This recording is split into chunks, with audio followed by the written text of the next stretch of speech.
In Chamishi of this week's Parsha, we reached the climax of the story with Eliezer bringing home Rivka back to Yitzchak.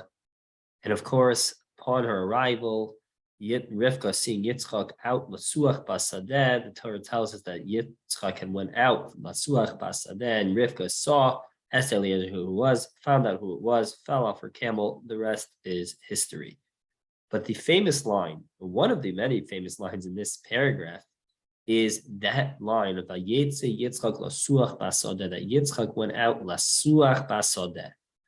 Now that is a machlokas rishon in what lasuach means, and when we have the Rashbam who interprets lasuach from the word siach, of planting, that Yitzchak, he explains, actually was going out to plant in his field.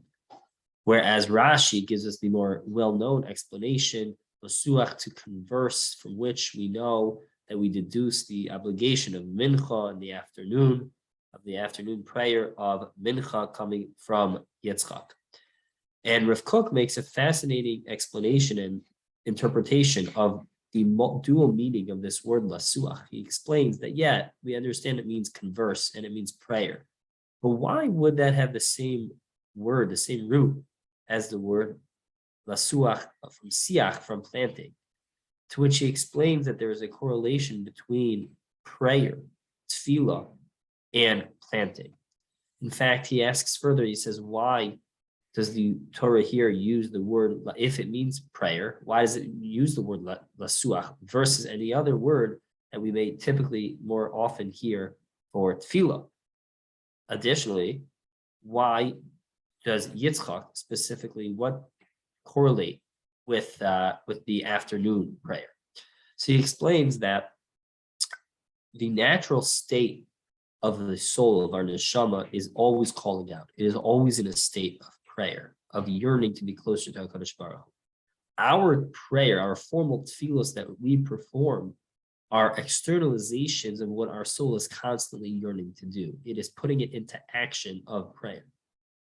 And what we're doing is we are meeting, by that form of prayer, we are meeting the natural state of our soul, which is always yearning and always calling out. And that's why he explains specifically the word of lasuach, to connect the prayer and the planting. Because just as planting, the natural, when a farmer goes to plant, they are putting into action the natural state of the ground to be able to provide fruits, vegetables, trees, branches, etc. That is a natural setting of the ground and of the trees. And so too, our natural setting, so to speak, is to constantly be in the state of prayer, and our act of prayer is putting that natural phenomenon into action, into reality.